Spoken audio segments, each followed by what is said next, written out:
जब पूरी दुनिया खाने पीने के संसाधनों के खोज में लगी हुई थी, उस समय भारत ने कई तरह की स्किन सर्जरियों के साथ मोतियाबिंद निकालने जैसी कॉम्प्लिकेटेड सर्जरी को भी बड़ी होशियारी से करना सीख लिया था। लेकिन यह हमारे हिंदुस्तान का दुर्भाग्य रहा है कि इतिहास में उन प्राचीन चिकित्सकों को कभी जगह नहीं मिल पाई जिन्होंने हजारों साल पहले गंभीर बीमारियों का इलाज करना सीख लिया था। नमस्कार दोस्तों, मैं जितेंद्र राठौड़ आपका स्वागत करता हूं हमारे YouTube चैनल फैक्ट्स बकेट में। अगर आपको ये वीडियो पसंद आए तो हमसे जुड़े रहने के लिए हमारे चैनल को अभी सब्सक्राइब कीजिए। हम सभी लोग सुश्रुत के बारे में जानते हैं, जिन्होंने हजारों साल पहले शल्य क्रियाओं को अंजाम देकर न सिर्फ लोगों की जान बचाई थी, बल्कि साथ ही साथ आने वाली पीढ़ी के लिए अपने ज्ञान को सुश्रुत संहिता में संभाल कर रखा था।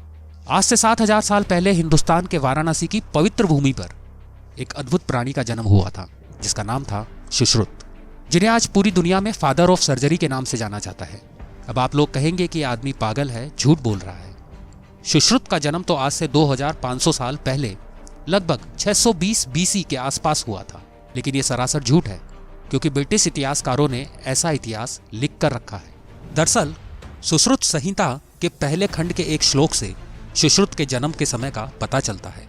इस श्लोक में तत्कालीन समय के ग्रहों की दिशा का वर्णन किया गया है। जब प्लेनेटोरियम सॉफ्टवेयर की मदद से इस ग्रहों की दिशा के हिसाब से समय का पता लगाया गया, तो यह साबित हुआ कि यह श्लोक 5000 BC के समय की ओर इशारा कर रहा है, क्योंकि महाभारत में सुश्रुत के साथ ही उनके पूरे वंश का जिक्र किया गया है। सोचने की बात है, अगर सुश्रुत का जन्म 2500 साल पहले हुआ था तो महाभारत में इनका जिक्र क्यों आता? इसका मतलब ये बात तो तय है कि सुश्रुत का जन्म 5000 BC से पहले, मतलब आज से 7000 साल पहले हुआ था। भारत का वाराणसी शहर पृथ्वी पर मौजूद सबसे पुराने शहरों में से एक है। प्रसिद्ध अमेरिकी लेखक मार्क ट्वेन ने भी कहा है, भारत का वाराणसी शहर इतिहास से भी पुराना है। सर्जन और फिजिशियन रहे सुश्रुत ने न सिर्फ दुनिया की सबसे पहली सर्जरी की थी, बल्कि दुनिया की सबसे पुरानी आयुर्वेदिक चिकित्सा का उपयोग करने वाले भी वो पहले इंसान थे। आपने सुश्रुत संहिता का नाम तो सुना ही होगा, जिसमें चिकित्सा पद्धति की वो सारी जानकारियां मौजूद हैं जो सुश्रुत ने अपने समय में इस्तेमाल की थी और अपने शिष्यों को सिखाई थी। आप जितने रोग के बारे में सोच सकते हैं, उससे भी ज़्यादा रोग का महर्षि सुश्रुत ने इस किताब में विस्तृत रूप से जानकारी के साथ वर्णन किया है। महर्षि ने इस किताब में न सिर्फ हर तरह के रोगों की जानकारी दी है, बल्कि उन सारे रोगों के लक्षण और कारणों के साथ ही साथ सभी रोगों के इलाज की भी जानकारी लिखी है। सुश्रुत संहिता में लगभग 1100 बीमारियां और 700 औषधियां और वनस्पतियों के बारे में बताया गया है। इसमें इंसानी शरीर के अंगों के बारे में जानकारी है और इन अंगों में गड़बड़ी कब होती है या बीमारियों की शुरुआत कैसे होती है, इनकी भी जानकारी मौजूद है। अब जरा सोचिए कि ये सब जानकारी महर्षि सुश्रुत ने हिप्पोक्रेट्स के पैदा होने से हजारों साल पहले कर दी थी। अच्छा, मैं आपको बता दूं कि हिप्पोक्रेट्स वो शख्स है जिसे फादर ऑफ मेडिसिन कहा जाता है।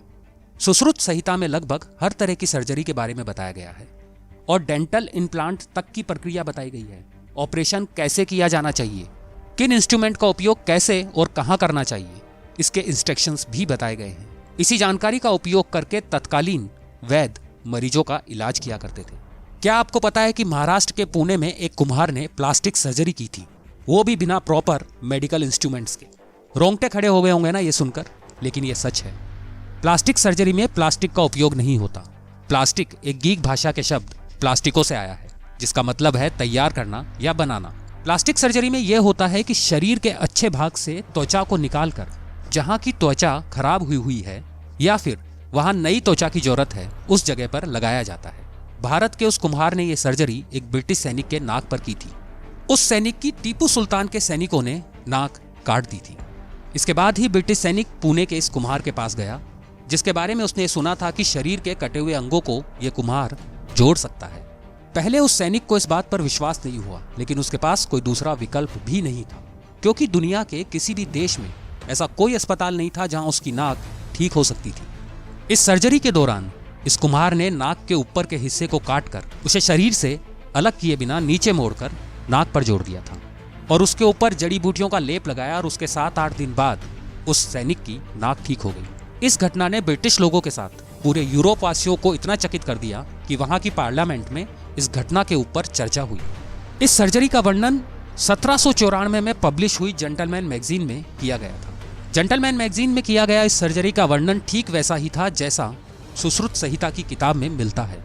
और सिर्फ वो कुम्हार ही नहीं बल्कि ब्रिटिश कालीन भारत में ऐसे सैकड़ों लोग थे जिन्होंने सुश्रुत संहिता की किताब के इलाज के तौर तरीके सीखकर उनका प्रयोग करना सीख लिया था। खासकर भारत के चरमकार ग्रुप इस प्रक्रिया में माहिर थे। उनके द्वारा किए गए ऑपरेशन को चर्जी कहा जाता था। इन्हीं लोगों से अंग्रेजों ने इस अनमोल ज्ञान को पाकर सभी सर्जरी को अपनी खोज बताकर दुनिया में प्रचार किया। और सबसे खराब बात यह है कि इन्हीं चरमकार द्वारा इस्तेमाल किए जाने वाले शब्द सर्जरी आगे चलकर पूरी दुनिया में सर्जरी हो गया और इसका श्रेय भारतीयों को नहीं मिल पाया। सिर्फ ब्रिटिश काल में ही नहीं बल्कि हजारों साल पहले ही भारत का यह ज्ञान पूरी दुनिया में फैलना शुरू हो चुका था। इसका सबूत हमें प्राचीन मिस्र की सभ्यताओं में देखने को मिलता है। सबूत बताते हैं कि सिंधु घाटी सभ्यताओं के लोगों द्वारा बनाए गए मनके इजिप्ट में भी मिलते हैं, जो ये दिखाता है कि भारत की प्राचीन सभ्यताएं मिस्र की प्राचीन सभ्यताओं के संपर्क में थी। इजिप्ट के 2700 साल पुरानी एक मम्मी के दांतों में ऐसा सबूत जुड़ा है जो ये साबित करता है कि सुश्रुत संहिता का प्रभाव कितनी दूर तक फैला था। इस मम्मी के दांतों पर डेंटल इम्प्लांट किए जाने के सबूत मिले हैं और ये इम्प्लांट ठीक वैसा ही किया गया है जैसा सुश्रुत संहिता में बताया गया था। ये बात तो सारे हिंदुस्तान को पता है कि हिंदुस्तान हमेशा अपने ज्ञान के लिए पहचाना गया है। सुश्रुत का जन्म महाभारत काल से भी पहले हुआ था। इससे पहले इतनी एडवांस मेडिकल टेक्नोलॉजी भारत के अलावा कहीं और होना मौजूद नामुमकिन था। इसलिए इस बात को नहीं ठुकराया जा सकता। ये जानकारी हजारों साल पहले से ही भारत से बाहर जाना शुरू हो गई थी। आज के लिए बस इतना ही। अगर ये वीडियो आपको पसंद आए तो वीडियो को लाइक कीजिए। आपकी राय हमें कमेंट करके बताइए। हमें आपकी राय का इंतजार रहेगा। हमसे जुड़े रहने के लिए हमारे YouTube चैनल फैक्ट्स बकेट को सब्सक्राइब कीजिए।